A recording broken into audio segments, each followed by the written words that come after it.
Are we live, ladies and gentlemen? It looks like we are live. Welcome, everyone, to the Pop Culture Asylum. I am your host, Gabe, and I hope everyone is having an amazing day. I have. Today was a very normal, very good day. So, today's Wednesday, AEW night, and tonight was a very awesome episode of AEW. Very entertaining.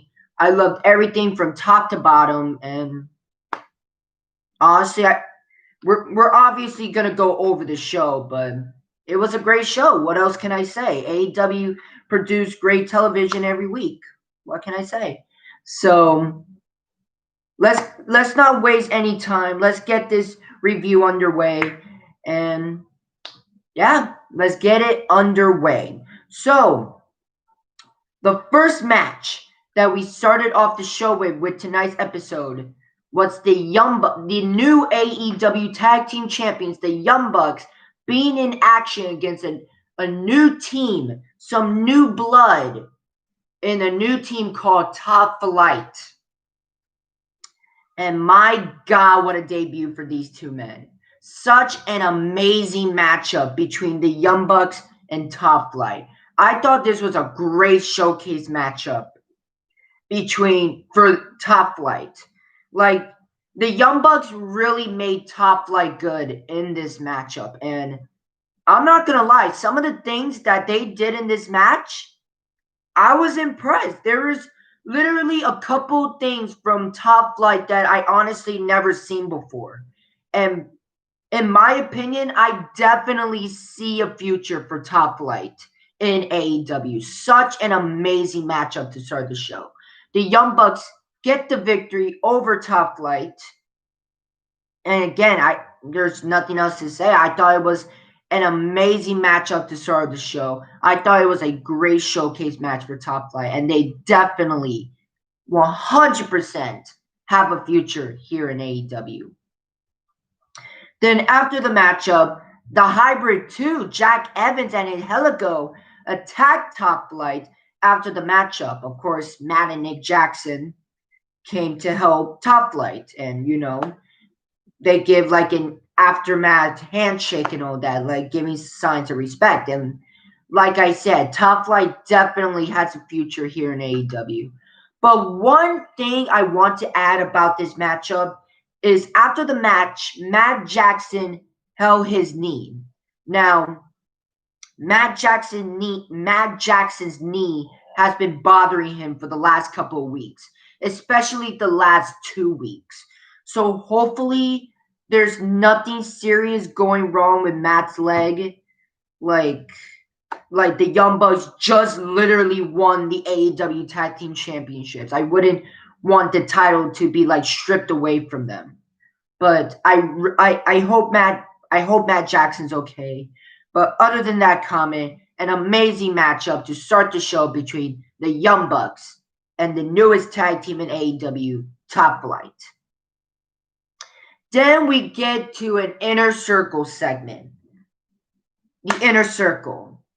I said this on my Twitter that some people might say the Undisputed Era is one of the best factions of all time. Some people might say the Hurt Business or any other factions out there. But in my opinion, the Inner Circle, at least in my opinion, the Inner Circle is the best faction of the modern era. Like, you got a veteran in Chris Jericho, and he's creating stars in Santana and Ortiz, and Sammy Guevara, and Jake Hager, in a way. And plus, they just added MJF and Wardlow into the mix. So, the Inner Circle went to Las Vegas. They went to go party, and oh my God. This wasn't the dinner debonair from a couple of months ago. Like, nothing will top that one. That will without a doubt be the best segment of 2020. But this would have to come in second place. Like, this segment of the Inner Circle going to Las Vegas was extremely entertaining. Of course, We got some Fozzy music playing in the background, which there's a thing in the wrestling community. I don't know if it's just me, but I feel like a good chunk, like a majority of the wrestling community, does not like Fozzy's like songs, which I don't get. Like I wasn't really a fan of Fozzy's. I wasn't really a fan of Fozzy till their latest album, which is called Judas. And if you guys haven't heard that album, I recommend you do the whole way through. If you guys love rock, I recommend you listen to it the whole way through because their recent album of Judas, such an amazing album. An amazing album. Like literally that album literally made me a fan of Fozzy. Such an amazing album. And this is my recommendation. You guys love rock music, and if you guys love Chris Jericho's voice so much, then I recommend you listen to Fozzy's Judas album. It's so good. So good. And really made me a fan of Fozzy after all these years. So there's that. Conan appeared. Conan. So for a second, during the segment, Santana Ortiz wanted to keep the party going, and they said they know a guy to keep it going. And all of a sudden, Conan came out. So literally, the Impact Wrestling LAX reunited for like a good 10 seconds. And, they're partying in Las Vegas. So, Conan provided the grass, the WEED, and let's just say the Inner Circle got extremely high. Extremely high. Like they were freaking high. To the point where Chris Jericho and Conan saw a dragon, even though it was just like a legit dragon, even though it was just a person dressed up in a dragon costume. So yeah, this segment was crazy. And I loved every second of it. Like honestly, how can you not love the Inner Circle? They are, to me, in my opinion, they are the best faction of the modern era. I love the Inner Circle. This is such a gold segment. And we're not even done with this segment. This was only part 1 of this segment. And we'll get to part 2 a little bit later. But next up, Jon Moxley having a promo. He's getting ready for his matchup with Kenny Omega for the AEW World Championship on December 2nd, which I am so going to watch. I really hope that on December 2nd, TNT and AEW can bless us and make this specific episode no commercials. If they can do that, then AEW it's over. They win.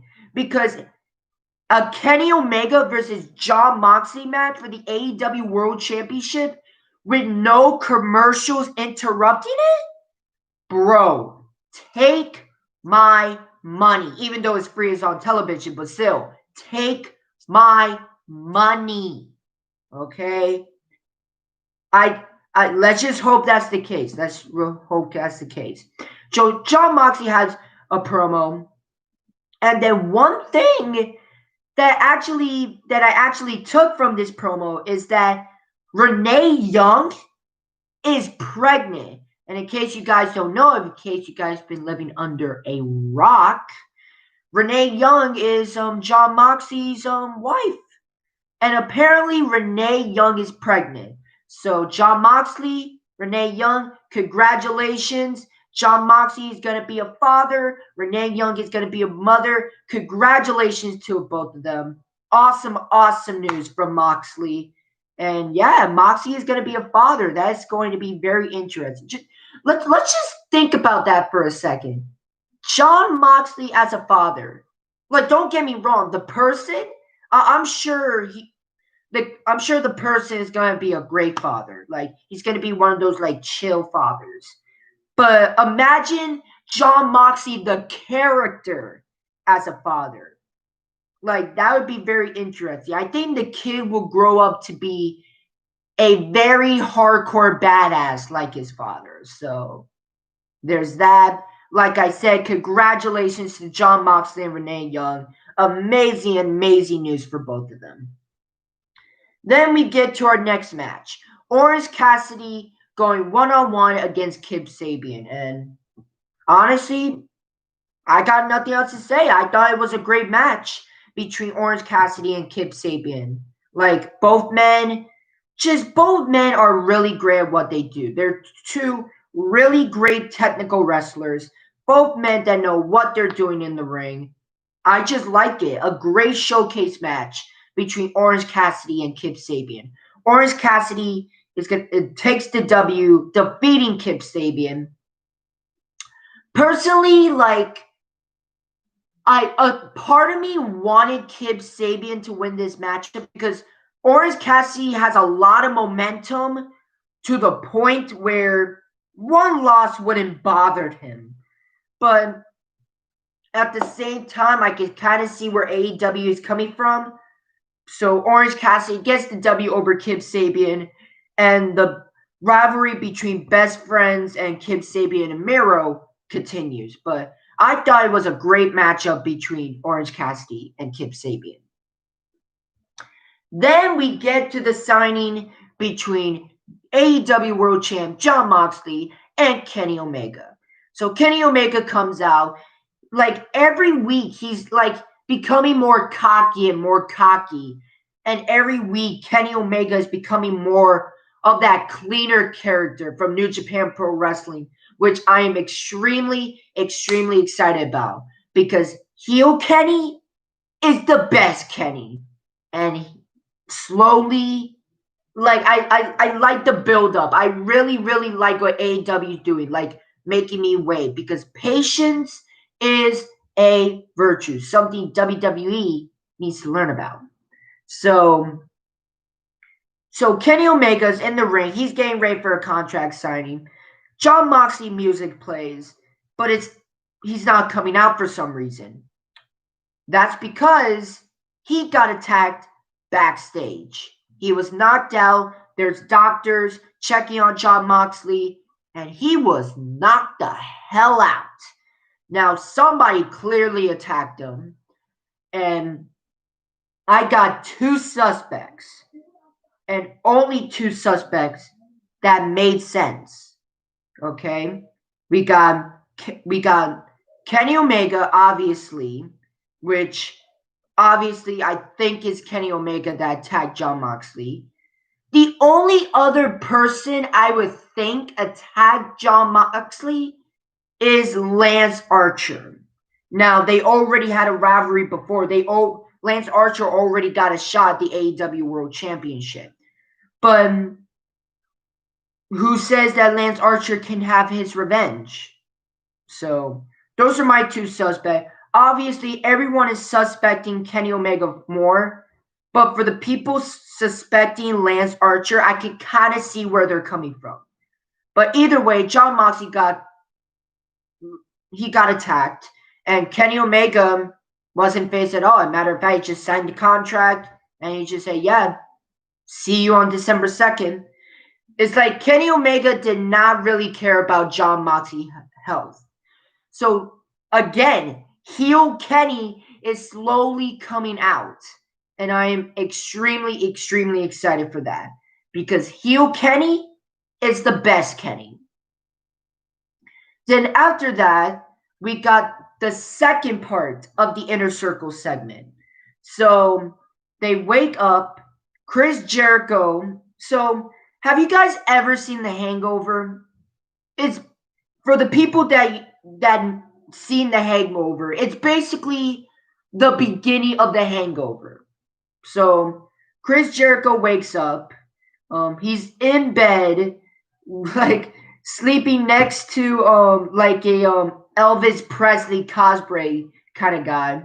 He wakes up, he doesn't know what's going on. There's literally chaos everywhere. MJF fell asleep in a bathtub, and his face is covering like insults from Sammy Guevara. Sammy Guevara slept in a little mini fountain.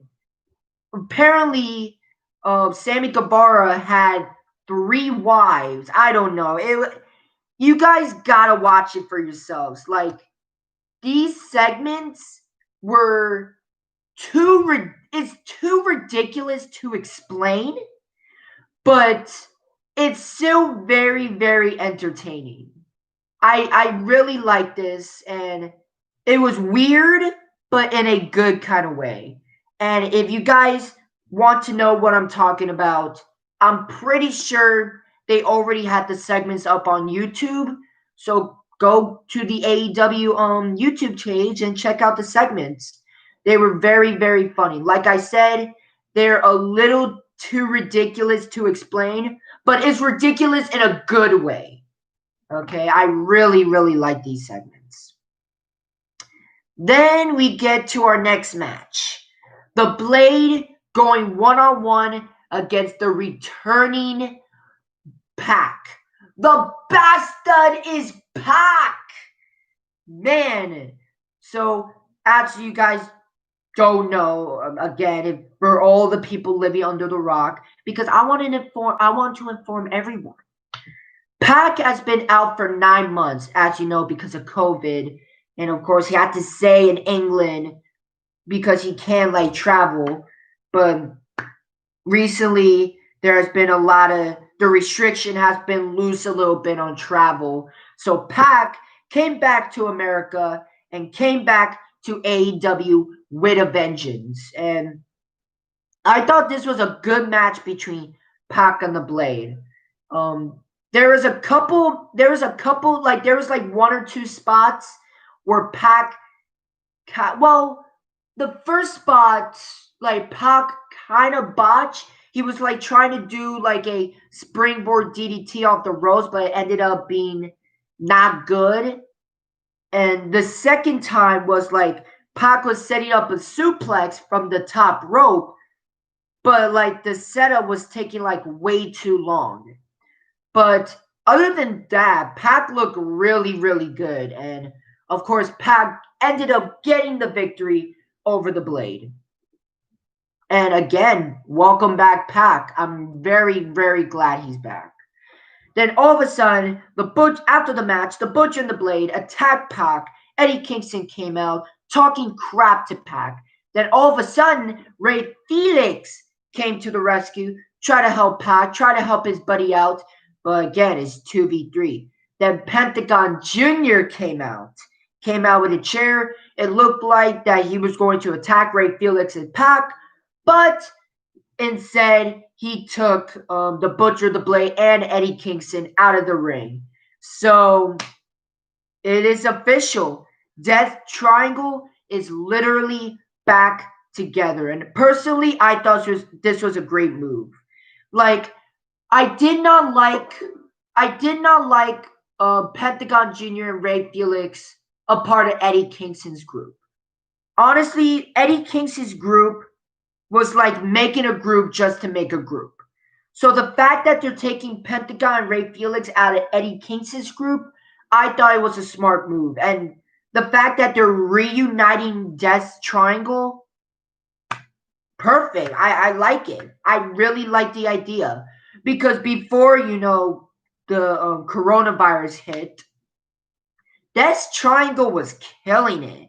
Like, those 3 together look freaking unstoppable. So the fact that they brought Death Triangle together, I like it. So now we got a rivalry between Pac, Ray Felix, and Pentagon Jr., Death Triangle versus Eddie Kingston, the Butcher and the Blade, the family. And honestly, I like it. I'm really going to enjoy this rivalry.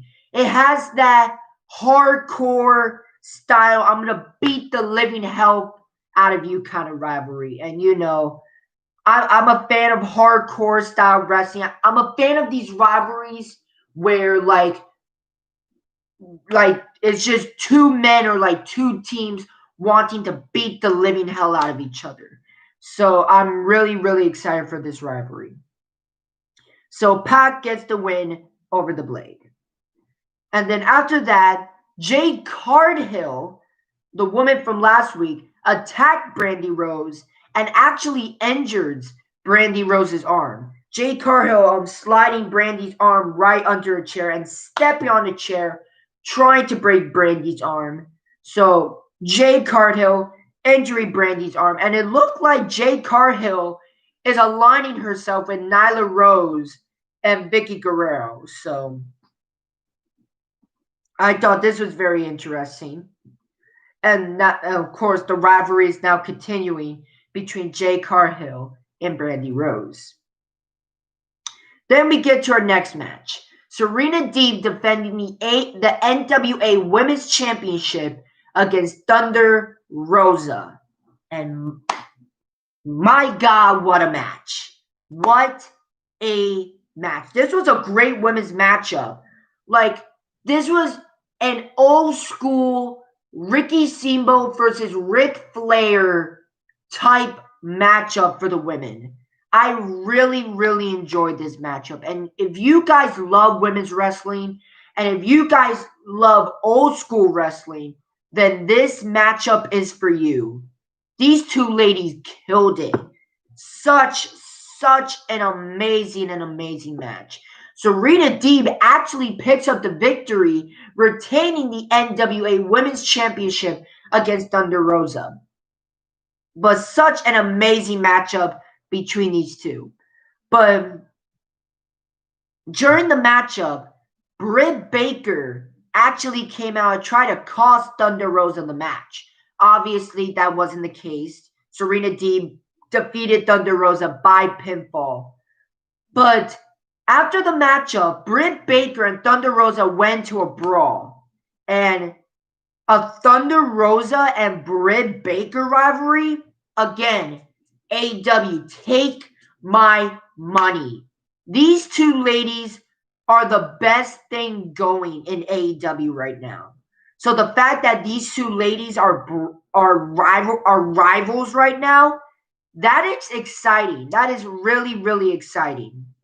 So we got a Britt Baker Thunder Rosa rivalry, and it looks like Thunder Rosa is here to stay in AEW, and thank God, because again, there has been reports of her wanting to go to WWE, which I already said my opinions of that. Very, very bad idea, because again, WWE mistreats talent. So not a good idea for Thunder Rosa to go to WWE, at least right now. So her staying in AEW, right move. And also after this matchup, it was also announced that next week, Hikaru Shida will defend the AEW Women's Championship against Anna Jay of the Dark Order. That is going to be an amazing matchup. And I'm not going to lie, they have been stepping up their game with the women's division. Like, we got Shida versus Jay next week for the AEW Women's Championship. Serena Deeb and Thunder Rosa tonight for the NWA Women's Championship. We got the rivalry between Jade Cargill and Brandy Rose. And of course, we got the rivalry between Britt Baker and Thunder Rosa. So I think AEW is starting to listen. Like, they're starting to add more major women's storylines, and I'm really excited for that. I'm very, very impressed. The women is starting to get some of their spotlight in, and I'm glad that AEW is starting to listen and starting to showcase their women more. I'm very, very excited for the future a little bit for the women's division AEW. So it has been announced that next week, Hikaru Shida, of course, will defend the AEW Women's Championship against Anna Jay. Pac and Felix of Death Triangle will face the Butcher and the Blade. Will Hobbs will be in action. And and the matchup that I'm really excited for, Chris Jericho and Jake Hager of the Inner Circle will go against Christopher Daniels and Frankie Kazarian, SCU, or bad influence. Bad influence. Of course, those TNA fans, you guys know what I'm talking about. Bad influence, Christopher Dale, Frankie Kazarian. Yeah. I don't know if any TNA fans are watching this channel. I hope they do, but but I'm definitely excited for that matchup between Jericho and Hager and SCU. Then we get to our main event of the evening. Cody Rhodes and the new TNT champion Darby Allin going against Team Taz. I thought it was a really, really good match between Cody and Darby and Team Taz. It was just a good, solid tag team main event. Nothing too crazy. I enjoyed it. I really enjoyed this matchup. And Team Taz actually gets the victory over Cody Rhodes and Darby Allin. Brian Cage was the one that actually pinned Darby Allin.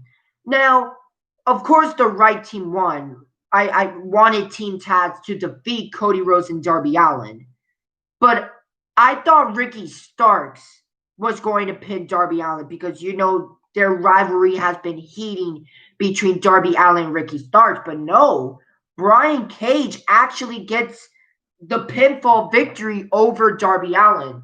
So definitely expect a matchup between Darby Allin and Brian Cage for the TNT Championship. So after the match, Cody and Darby get their ass kicked by Team Taz once again. Will Hobbs came in and saved Cody Rhodes and Darby Allin. Or did he? Because Will Hobbs actually attacked Cody Rhodes and aligned himself with Team Taz. So it has been official. Will Hobbs has joined Team Taz. So, damn, I'm not going to lie. Team Taz looks unstoppable. We got Brian Cage, Ricky Starks, and Will Hobbs with Taz as the manager. They're looking like a legit team, and I'm really liking it. Team Taz looks like a legit team, and I think Team Taz is an answer to WWE's The Hurt Business. Like, these Team Taz are a bunch of strong, athletic badasses looking to beat the living hell out of you at any moment. And I love every second of it. And of course, Team Taz stands tall as AEW goes off the air. So overall, I thought it was a great show tonight. Mostly positives for me. No complaining. An amazing segment from the Inner Circle. Really goes to show why the Inner Circle, at least in my opinion, is the best faction of the modern era, hands down. I thought it was a great show tonight. Everything from top to bottom was amazing. I enjoyed it. And I want to know what you guys think in the comments section. Did you guys like it? Did you guys not like it? Was there a specific thing you like? Was there a specific thing you hate? I want you to speak out in the comment section and be nice in the comment section. Okay? No, this is a no asshole zone. Okay? Everyone is entitled to speak their opinion. Okay? And if they have an opinion, do not give them shit about it. Be nice. Okay? We are a wrestling community. Okay? We should be nice to each other. Okay? 2020 is already bad enough as it is. Okay? We need to start being nice to each other again. Okay? Comment section, no asshole zone. Okay? And don't be afraid to speak your opinions in the comment section. But I thought this was a great show tonight. Again, speak out in the comment section. Did you guys overall like the show? Did you not like the show? Was there a specific thing you like or didn't like? Tell me in the comment section. I really want to know what you guys think about this show. But to me, I thought this was a great show tonight. So that's all I got to say. I hope everyone has a nice rest of the night. Or if you guys watching it from the other side of the country or the other side of the world, good morning or good afternoon. But it's nighttime where I am, so I gotta go to bed. So I thank you for watching this live stream, and I hope everyone has an amazing night. Good night, everyone, and I will see you next time. Right here in the asylum.